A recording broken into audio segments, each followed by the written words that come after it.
你以为把宇宙飞船的油门踩到底，就能看到科幻片里那种星光拉呈现的唯美画面吗？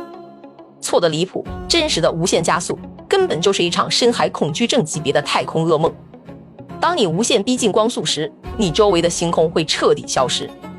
你的眼前只会剩下一个极其刺眼的致盲光斑，而你的身后将是永恒的毫无光芒的绝对死寂呢。咱们先别说什么视觉奇观，光是活着就已经千难万险了嘛。在这种极其恐怖的速度下，哪怕宇宙里悬浮着一粒看不见的微尘，撞上你的飞船，那威力都相当于硬吃一发核弹。好家伙，就算你飞船有氪金防护罩保命，接下来你的眼睛也会遭遇史诗级的欺骗。兄弟们，想象一下，你下暴雨时在高速上狂飙，雨滴本来是垂直落下的，但因为你的车速太快，雨水全像迎面砸向挡风玻璃一样，这在物理学上叫光行差。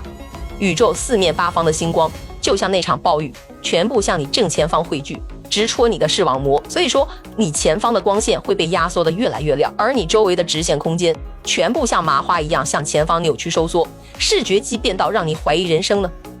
这还不算完，如果你胆敢回头看一眼地球，你会发现一件让人后背发凉的事儿。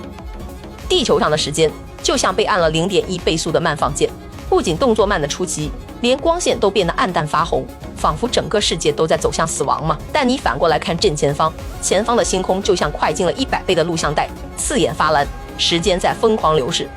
列位，随着速度越来越快，你是不是以为马上就能追上光了？宇宙给你定下了一条极其残酷的铁律，你永远追不上光。无论你怎么踩油门，光依然以光速离你远去，就像一个永远触碰不到的幽灵。身后的光线因为太慢，永远也追不上你，你的背后变成了一个什么都不存在的纯黑深渊。最终，整个宇宙的星光都被极端压缩成了你正前方的一根针尖大小的光柱呢。在你的主观视角里，整个浩瀚无垠的宇宙被收缩成了一层极其微薄的膜。